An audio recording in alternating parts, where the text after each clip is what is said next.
La réunion qui a duré près de 2 heures et demie a été marquée par la divergence de lecture de ce projet du ministère de l'Intérieur entre les organisations de la société civile et le ministre Edouard Nduwimana d'une part, et d'autre part entre ces organisations de la société civile et d'autres organisations sœurs considérées comme proches du pouvoir.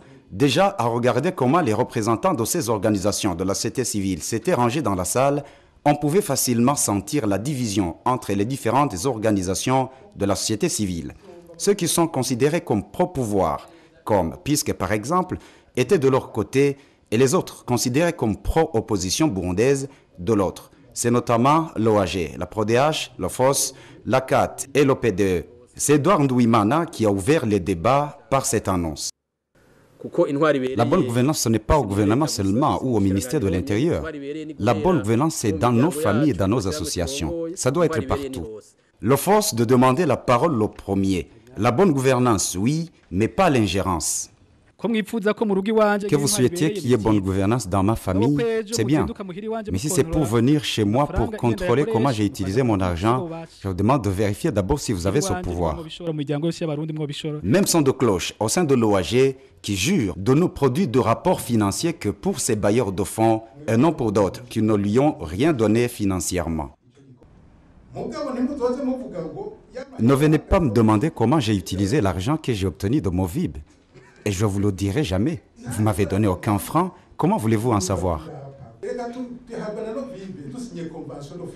Son de cloche plutôt différent en revanche dans le camp des organisations de la société civile proches du pouvoir qui ne trouvent aucun problème. Je pense qu'il n'y a aucun problème si quelqu'un veut savoir comment tu as utilisé l'argent sans vouloir vous le demander. C'est la transparence dont nous parlions.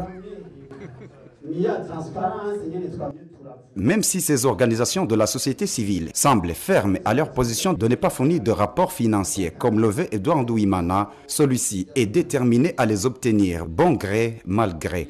Il indique ici qu'il a même le pouvoir de refuser la décision des assemblées générales des organisations de la société civile. Je peux refuser la personne que vous avez choisie au niveau des assemblées générales. Et si je n'acte pas?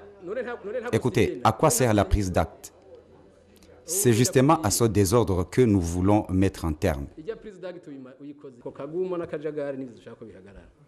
La réunion s'est donc déroulée et clôturée sur fond de divergence totale. Certaines organisations ayant même taxé d'autres organisations sœurs de mono-ethniques dans leur composition, d'autres d'être de mèche avec l'opposition politique burundaise, tandis que certaines d'autres ont été accusées de n'engager que les membres de leur famille au sein de leurs organisations.